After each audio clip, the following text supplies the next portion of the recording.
So this is the piece of news that I was talking about that's quite interesting, and maybe more important than people realize. But shared mob tags across factions is starting with Dragonflight pre-patch, which means end of October. You know, what's up with that? But to me, this is just like that final barrier of the faction divide coming down. That's what this tells me, honestly. Because open world, as of right now, open world cross-faction is difficult. It's not really something you can do. But with this update, you are essentially eliminating cross-faction. I mean, if I was, let's just say, you guys know how I feel about being Alliance. Let's just say that my love for the Alliance was so strong that I had to become a human again. So I transfer over and I become human. With this change, we can still play together. We could still quest together. We could still explore the Dragon Isles together. Nothing changes besides the aesthetic of the fact that I'm a human and Mag's a Tauren. Someone else is, you know, everybody is there is what they want to play. So what is this update? You know, it says we have a new Dragonflight update courtesy of the official Warcraft Twitter account.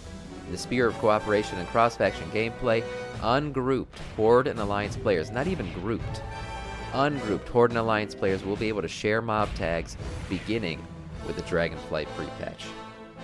Now, if you're a war mode guy, if you still like to kill the other faction, well, you know, you're not out of luck completely. With this update, the faction-specific restriction will remain in effect if you have war mode on.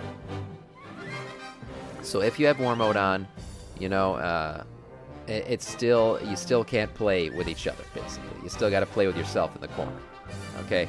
But if you have war mode off, and you pop into your favorite streamer's stream, and he's doing some quest out in the middle of the Dragon Isles, guess what? If you're Horde or you're Alliance, it doesn't matter. You can pop over there and join him. Guess what? Shaw of Anger, we're waiting to kill that so we can get them out. Doesn't matter what faction's there. If war mode is off, everyone can tank it. Now, one thing this does tell me, though, is people like me who've typically kept war mode on just for, like, you know, shits and giggles, I'll be turning it off. I will not be keeping war mode on at all. I'm not going to deal with the fact that, you know, people are going to tag shit and I'm not going to be able to kill it on the opposite faction. So war mode will be off for me, as it will be for many people. I think war mode's just going to become like a world PvP thing. And we are going to do some world PvP stuff. I do plan on doing that in Dragonflight because there is some lootable gear that we can actually get from it. But until then, I'll be playing war mode off. And this, again, to me, just opens up the door for you to play whatever faction you want. It's a good time. It's a good time. This is the almost the final step. Really, the final step is guilds. Once they enable cross-faction guilds, it's game over. There is no more factions unless you have war mode on. So this is going to be cool. If you switch to Alliance, Sam, I'm warning you, I will gank you, and I will bring you an army. As of now, no plans to cross-faction, to change over to the other side, the better side. Sorry. But I will stay Horde. Don't worry about it for now. And even if I switched Amorize, I would have war mode off, so you could just look at me and maybe slash spit on me. That's about it. So that's a big piece of news to me. I think it's great. I think it's good. And I already think cross-faction rating has changed the game in a good way, and I think this is going to continue to do that. He wants problems always. Me, peace was never an option. Yeah.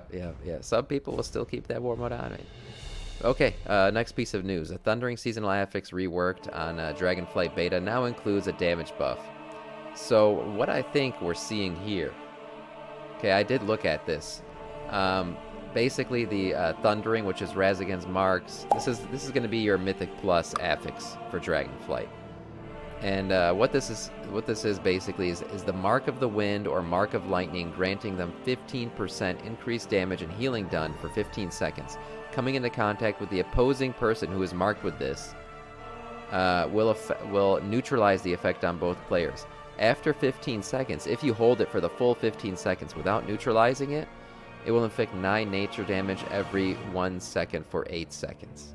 So you're going to want to time this. You're going to want to keep the buff on you as long as you can and then get rid of it by going towards each other. That's what that tells me. There's also Rise Again Storm, causing lightning strikes that inflict 20 nature damage to all their players within 4 yards and stuns them for 1 second. The storm energy infuses players with Mark of the Wind and Mark of the Lightning. So this stuff, what this is telling me is that Blizzard really liked the faded affix system, where it's like this hard this mechanic that you deal with, right? And if you don't deal with it properly, it causes a lot of damage. But if you deal with the mechanic properly, it gives you a buff. So it almost incentivizes you to deal with the mechanic right away, right? And what it does is it stops people from ignoring mechanics, because that's always been a problem, you know, parsing assholes. Well, guess what, parsing asshole? You got to do this mechanic if you really want to parse as hard as you can. So that's, you know, I think that they saw that with the faded mechanics and they wanted to bring it into Mythic Plus, and that's what this is going to do. So these affixes are basically going to give you buffs if done properly. And I think that's really cool. So you guys are still talking about war mode in the chat, man. What does Amaranth say? I think it might be kind of better to keep war mode on, because then you actually get that real spontaneous PvP. Let us lay waste to this realm. Nixon66, thank you for the follow and welcome to our Scourge. The spontaneous world PvP I do enjoy. I do. But I'm not going to enjoy it when I'm first leveling through Dragonflight. I'm going to want to just go through and play it and experience it all and not worry about body tagging, not worry about anything else. So we'll see. But there are going to be times when I want a world PvP for sure. Another piece of news here. This one's small here, but you guys know with professions getting revamped and everything, they've included some professions, basically like transmogs, so you can really get into the zone. This is the alchemy one, the alchemy equipment. This looks pretty cool. I'm not gonna lie. This belt with the vials on it, the goggles, the hat with the vials. This is cool. Some people really get into. Look at this. The end of the staff.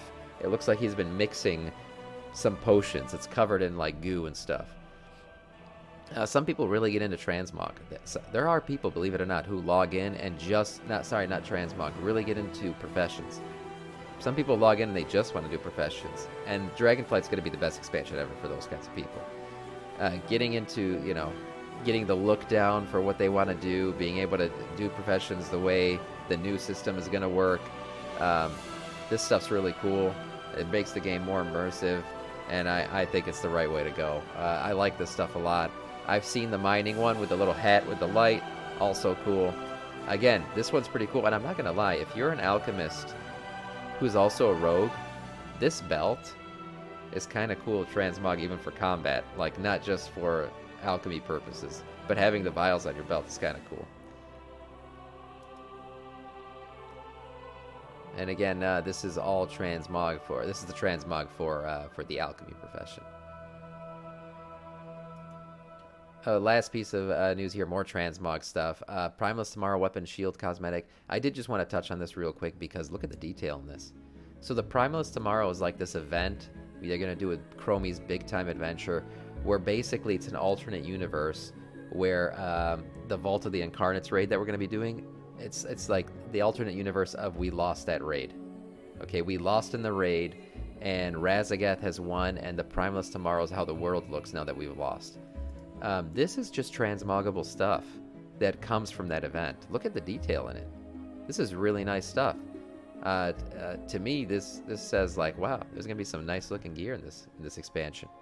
Look at the shield. It looks like just dragon scales stitched together, and then this blade with the runes on it. This looks awesome. I am interested to find out like what these runes are. Clearly, they're not Jailer. I mean, I wouldn't think they were Jailer inspired. That shit's over, but we'll see.